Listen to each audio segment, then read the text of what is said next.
When you think of a gay icon in music, who's the first person to come to mind? Chances are you're thinking of artists like Madonna or Lady Gaga. But surely there's more to being a gay icon than making good music. My fans don't care, and neither do I. In this video, we'll go over the secret recipe to making a gay icon. I do deal with sexuality a lot. And why some artists like Ariana Grande are not quite there yet. And stick till the end for my list of people who will never become gay icons. Sugar, spice, and everything nice. These were the ingredients chosen to create the perfect pop star, but they accidentally added an extra ingredient to the concoction, chemical X. Thus, a gay icon was born. For the purpose of this video, we will analyze the art and public lives of 5 uncontested global gay icons: Madonna, Lady Gaga, Elton John, Grace Jones, Freddie Mercury, and Cher. These artists all follow, to varying degrees, my secret recipe for making a gay icon. We'll go over every ingredient one by one, but to put my theory to the test and to make this video more exciting, I also included gay icons that resonate with my own culture as a French Canadian, namely French-Egyptian singer Dalida and Quebec singer Mitsou. I would love it if you could share some gay icons from your culture in the comments.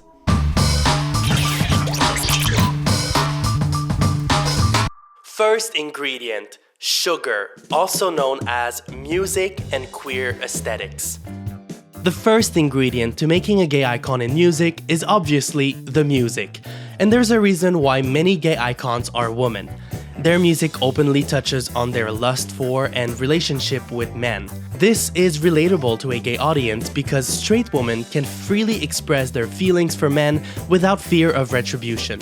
In other words, when Madonna sings, "Gonna give you all my love, boy," she is unconstrained by the same stigma gay men may face if they sang the same lyric. But music alone is not enough to make a gay icon. There are many reasons why Katy Perry is not a gay icon, whereas her contemporary Lady Gaga is. Although music is at the center of their art, gay icons embrace queer aesthetics in the visual media accompanying it. For example, the cover of Madonna's Justify My Love evokes the leather aesthetic of queer culture. And on the cover of her 5th studio album, Grace Jones embodies androgyny. But queer aesthetics are often best represented in music videos. This is what distinguishes artists liked by the gay community to actual gay icons. Think of the video for Alejandro and how explicitly gay it is. Gaga appears to borrow from the homoerotic art of Toma Finland. Strong military and leather imagery is used throughout the video, even going as far as showing dancers in literal leather daddy outfits. At the time, the aesthetics for this video were described as Givenchy at the Folsom Street Fair. The Alejandro video also challenges gender norms, with male dancers wearing heels and Gaga taking on the top position in bed. In an interview, Gaga explicitly said the Alejandro video is a celebration and admiration of gay love. It confesses my envy of the courage and bravery they require to be together. By the way, if you like those kinds of videos, please click the like button at any time, it really helps. Thanks. Gaga is not the first pop star to borrow from the community. Before Gaga, there was Madonna. Think of Vogue and how she borrows from ballroom culture, not only by singing about voguing but also by performing it. The video features members of the New York underground ballroom scene, specifically performers from the House of Extravaganza, who choreographed the dance for maximum authenticity. Vogue is the perfect example of music and queer aesthetics colliding. The lyrics emphasize the dance floor as a safe space where freedom to be yourself prevails. And in the video, Madonna shines light on what was an even more marginalized community than it is today. Nowadays, some people question if Madonna had a right to Vogue at all in the first place, arguing that she appropriated ballroom culture, but I believe this view remains marginal, and the consensus is that Madonna helped make this part of queer culture mainstream. But let me know what you think in the comments. In their videos, Lady Gaga and Madonna consciously adopted queer aesthetics, but sometimes a piece of art may take new meaning with the passage of time. I would argue that the video for I Want to Break Free exemplifies this phenomenon. Today, it's most famous for featuring Freddie Mercury and fellow band members performing in drag as a spoof of Coronation Street. Was it widely seen as queer art back then? Perhaps not in the mainstream, but it was controversial enough to be banned by MTV in the United States. We will talk more about banned videos in the next chapter. I would argue that the video for I Want to Break Free takes new meaning in light of what we know about Freddie today. We now know with no ambiguity that he was bisexual, that he had a relationship with Jim Hutton until he died of AIDS in 1991, and that he and Elton John used drag names, Melina for Freddie and Sharon for Elton, as affectionate nicknames. His drag name, my drag name is Sharon, as you read in the book. And he was Rod Stewart's Phyllis, and we've all got drag names. David Bowie never had one, he was always Mrs. Bowie, and Mick was always Mrs. Jagger. But Freddie was Melina, as in Melina Mercury, the Greek actress. And in this beautiful pillowcase was this watercolor of Henry Scott Tuke. And in the note that went with it, it said, "Dear Sharon, I saw this at auction and thought you'd love it. I love you, Melina." And well, you can imagine how much I cried. It was really moving. And he was dying, and he still thought of his friend, and he bought me this. And I still have it on its easel, and I still have the pillowcase next to my bed. That's the kind of person he was. He was so full of love and life. The extent of Freddie's queerness was not known to the broader public at the time. Watching the video for I Want to Break Free hits different today, knowing what we now know.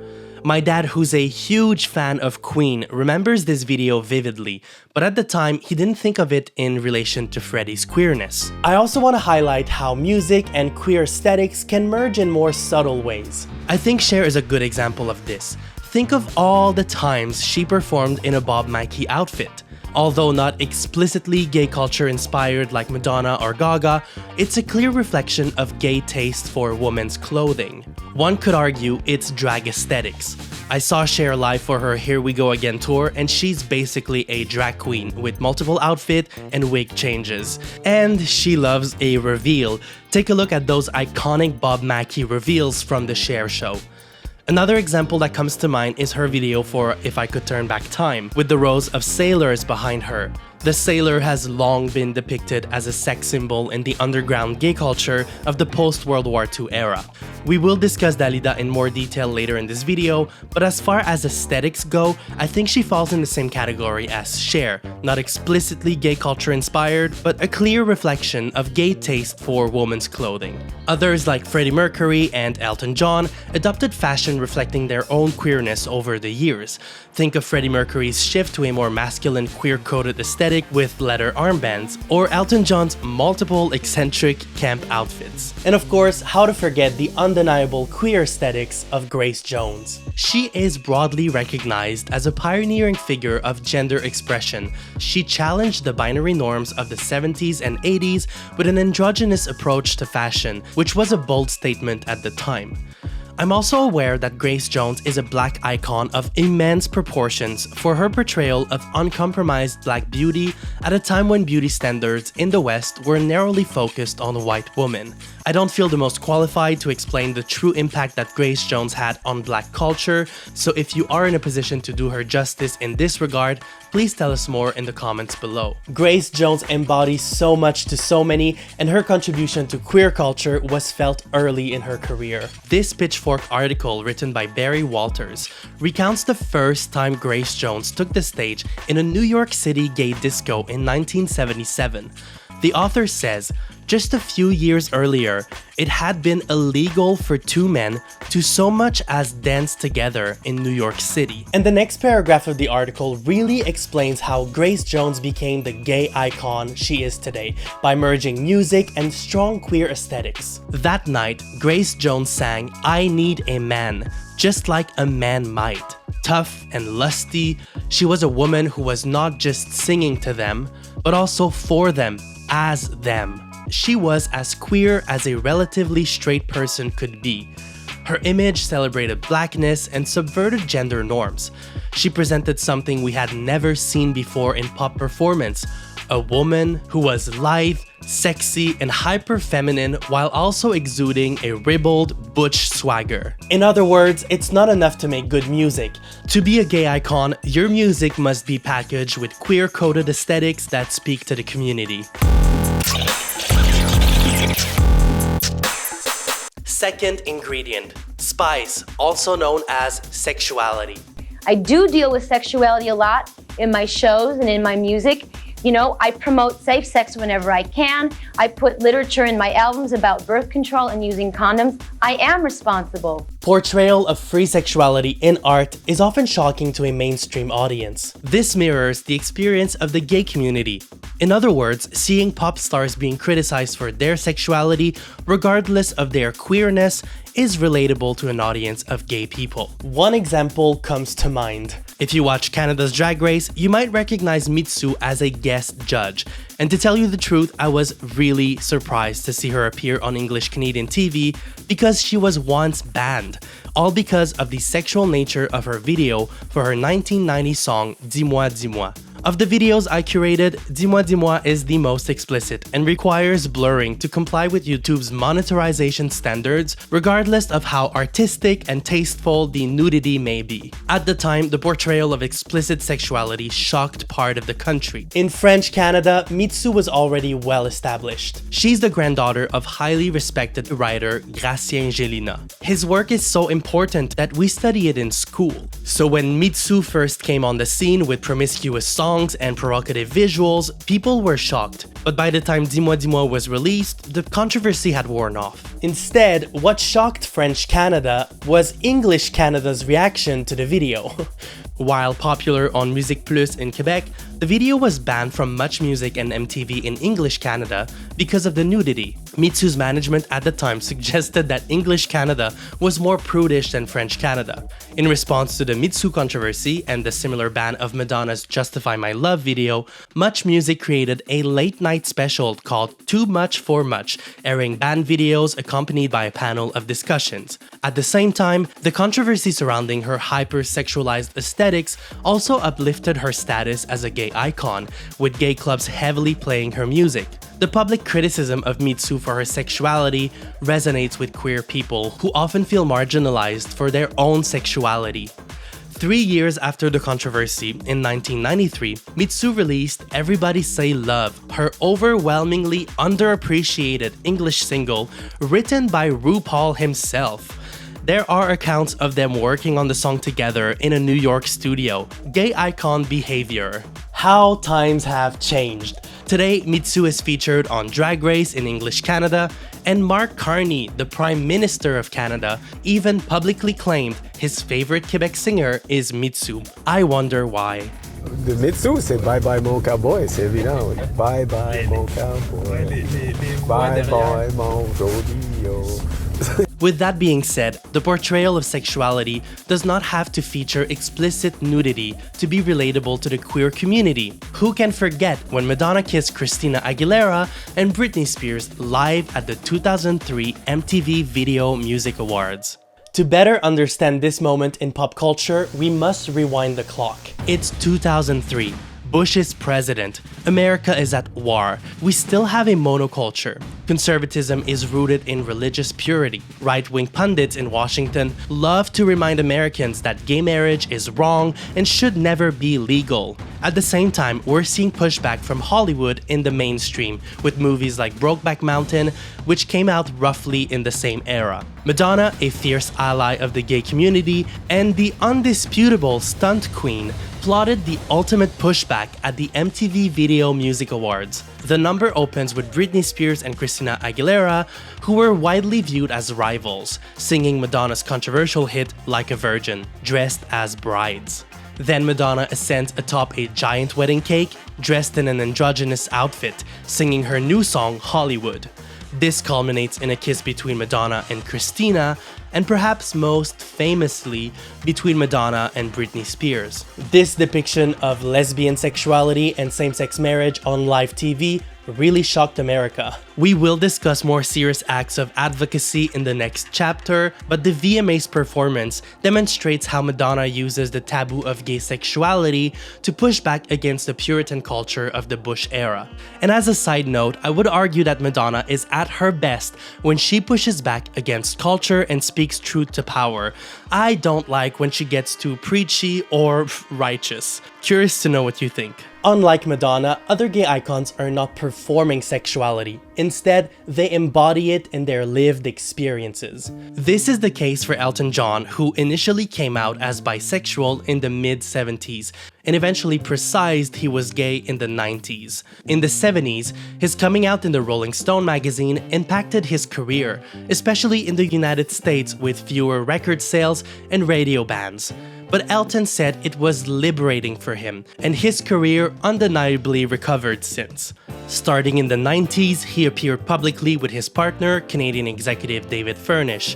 In 2005, they entered into a civil partnership on the day it became legal in the UK.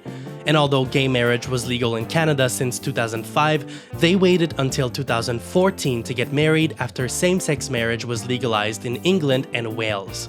Elton John living his sexuality in public and actively participating in social progress like civil union and marriage is important because representation matters.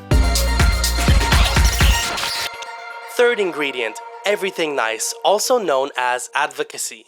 A gay icon must use their platform to uplift the community. This can take various forms, like using media appearances to show their allyship. This is something French gay icon Dalida did repeatedly in the 70s and 80s, at a time when France was hyper-conservative on issues of gender and sexuality. Mind you, French Canadians still find France extremely conservative on those issues 50 years later. In the Dalida clip we're about to watch, she acknowledges that the gay community imitates her. She's likely referring to drag performers impersonating her.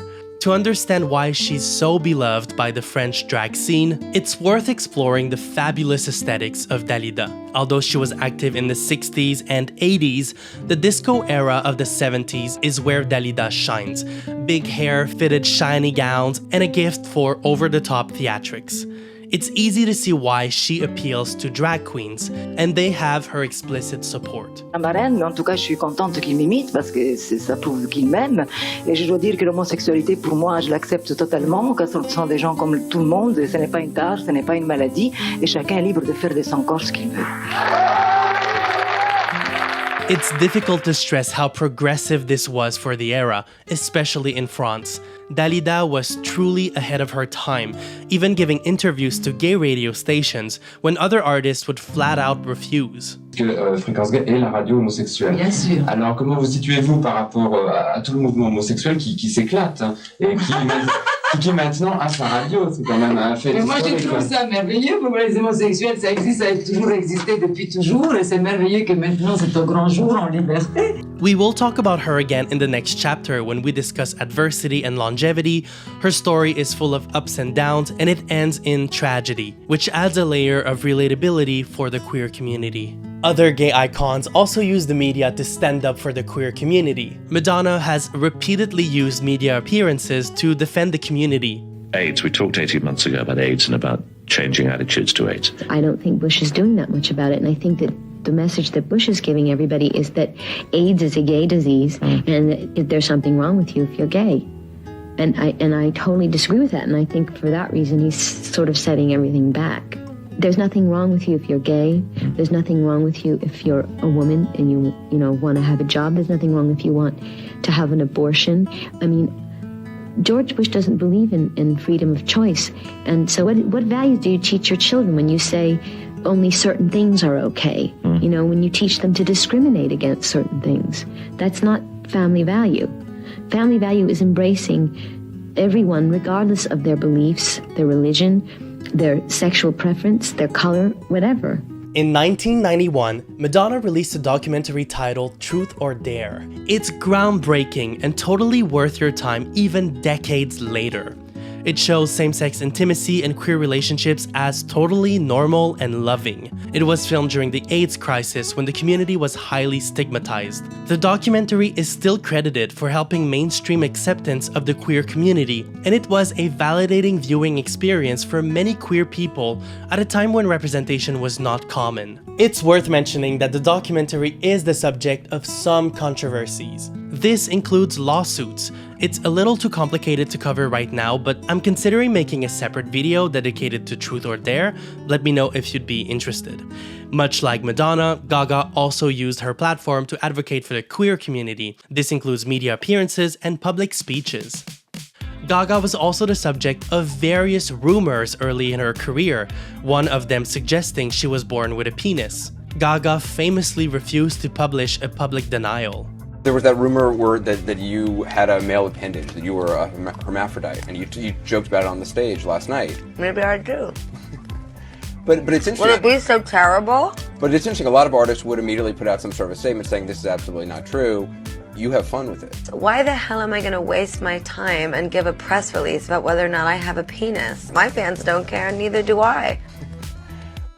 In 2024, Gaga revisited these allegations. She said fixing the rumor would go against the well-being of other people.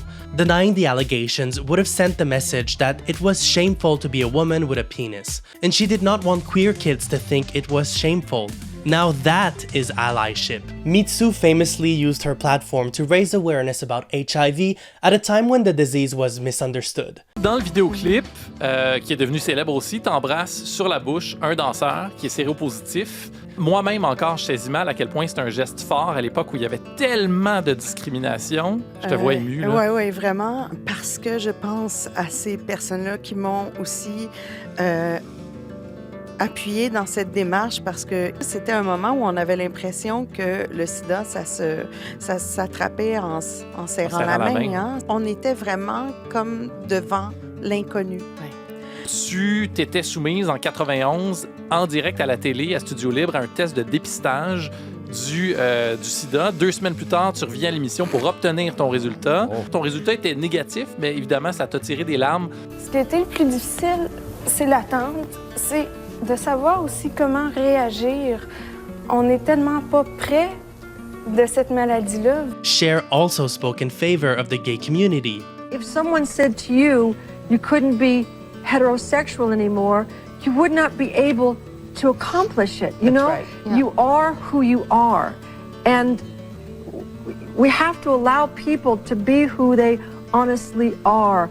I mean, it's the easiest thing in the world to not be gay. So who in the world would choose it? So you're going to have to go through all this stuff that's going to be hard. You're going to be kept out of places. People are going to hate you for no reason. They don't even know you. But if that's who you are, if that's what you feel, then how can we ignore that, and how can we persecute people for being who they are? But Cher also has a unique life experience that unfolded in the public eye. Cher openly talked about her son's transition at a time when it was not quite mainstream yet. And she talked about her initial struggles to understand her son as a mother, and how she came to accept and embrace Chaz. And she found ways to explain what it means to be trans in simple terms for a broader audience to understand. Like, I tried to explain it to someone who just wasn't getting it, and I said, you know, I really love being a girl. I love frilly things, I love makeup, I love everything that's girly. If I woke up in the morning and I wasn't a girl, boy, I would be at the first doctor. I would make a laundry list and be at the first doctor and go, this is not happening for me. So I can't imagine how you live your whole life knowing that something's not right for you and having to live that way. I just think that's such a sad thing, to have to go through your life and have people not accept you for who you are. Cher was already a gay icon prior to her son's transition, but her journey to acceptance and appreciation for the trans community further cements her status as a gay icon. In this video, we focus primarily on music artists, but gay icons from all walks use their platforms to advocate for our rights.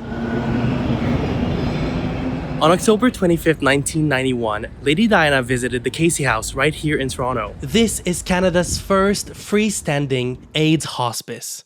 Diana sat on beds and shook hands with patients without gloves, breaking the stigma at a time when fear surrounding the illness was high. She did the same elsewhere in the Commonwealth too.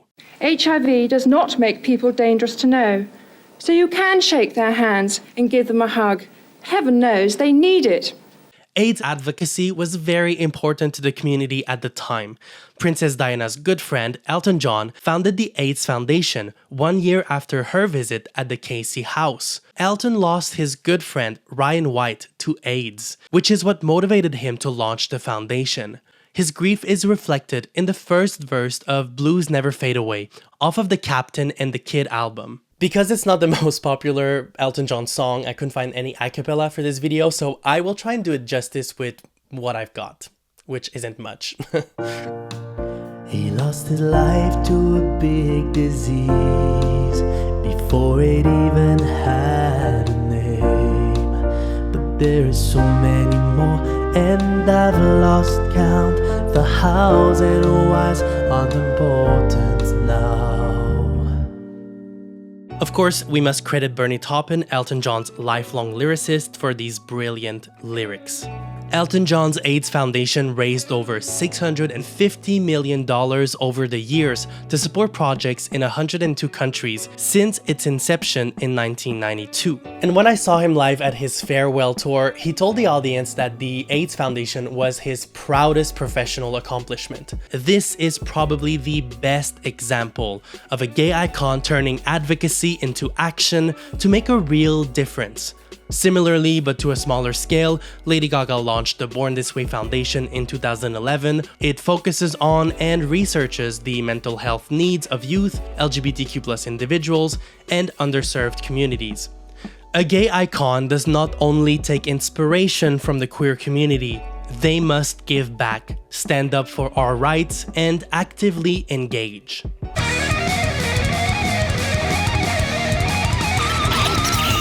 Fourth ingredient, chemical X, also known as adversity and longevity. The queer community relates most to icons who went through adversity and persisted. Those who reinvent themselves and pass the test of time garner a special type of admiration.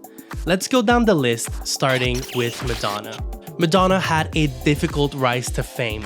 In her early years in New York, she was R-worded at knife point, robbed at gunpoint, and had her apartment broken into multiple times.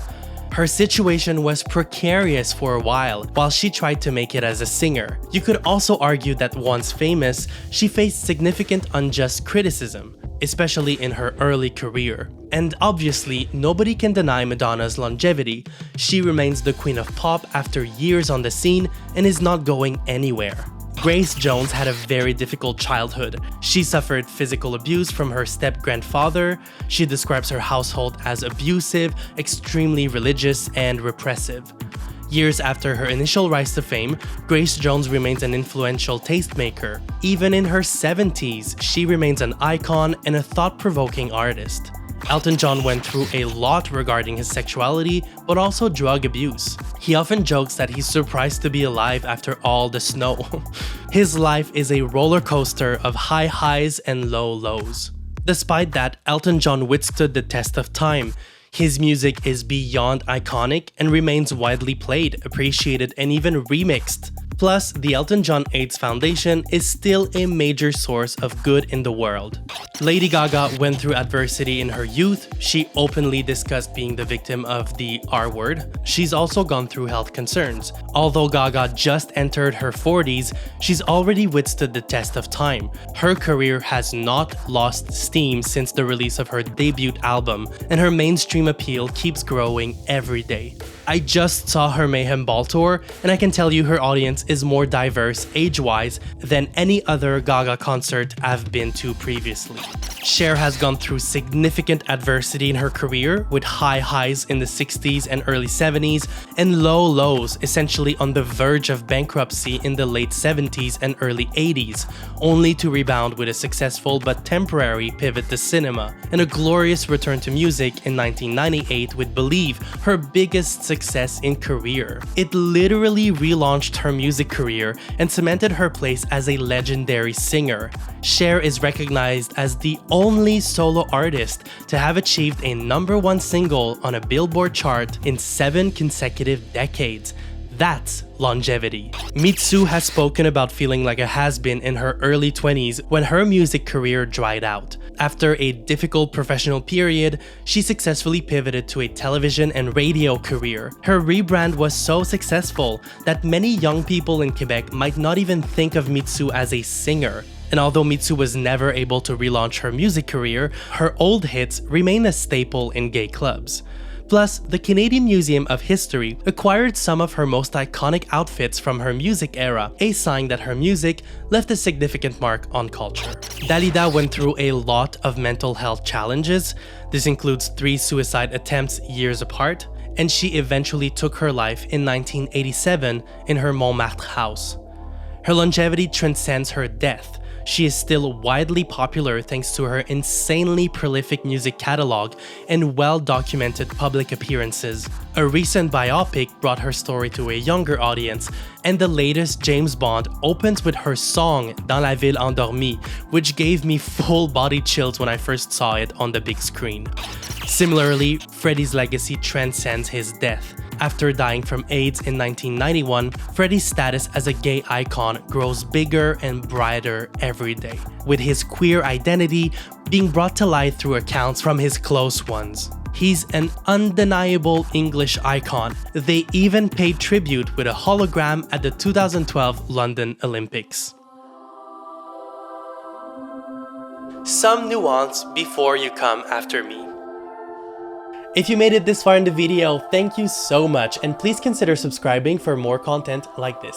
I can't wrap this video without addressing the subjective nature of my argument. Who is a gay icon and why is not set in stone or predictable, although I will soon attempt to name artists I believe will never be gay icons. Obviously, I did not mention every gay icon in existence. I decided to focus on music artists who really embodied my recipe. Needless to say that musicians like Ricky Martin, Kylie Minogue, Judy Garland, Britney Spears, Janet Jackson, Liberace, and RuPaul are all gay icons, and yes, RuPaul is a musician. I said what I said. Also, let me know in the comments below what gay icon I did not mention in this video. Other musicians are likely to become gay icons if they can maintain longevity in their careers. Troye Sivan is an obvious one, especially after his latest album, which was unapologetically gay, something we haven't seen much of. Ariana Grande, Charli XCX, Bad Bunny, Marie-May, Cardi B, and Kim Petras are all on the right path to becoming gay icons if they can maintain longevity. Some would argue they already are gay icons in their own rights, but I would say they are not quite up there with Madonna and Elton John. Furthermore, I have not mentioned lesbian icons in this video for the straightforward reason that I'm not well versed in this area and don't feel qualified. When I speak with my lesbian cousin, I realize this is one of my blind spots, so please, I'd love to know in the comments below who's considered a lesbian icon to you and why. I would also make a distinction between gay icons and artists that are liked by the gay community. Is Demi Lovato a gay icon? I don't think so, but the gays still like her. Same goes for Shawn Mendes and Harry Styles. And queer baiting is a whole different topic that we can discuss in a separate video. And as a final point, I want to acknowledge what I believe is a marginal view in the community. Some people argue that straight artists can't be gay icons. I understand the sentiment. This argument is often rooted in the fact that gay artists are not recognized enough, but it's hard to argue against Madonna being a gay icon for all the reasons we mentioned in this video. I personally reject that view, but I'm curious to know what you think. And finally, for those of you who made it this far in the video, here's my list of people who I think will never be gay icons. You ready? Taylor Swift, Ellen, Queen Elizabeth II, Katy Perry, James Charles, Caitlyn Jenner, Michael Jackson, J-Lo, Meghan Trainor, the whole Smith family, Billy Joel, Millie Bobby Brown, James Somerton, Halsey, Lorde, Sia, all the manosphere.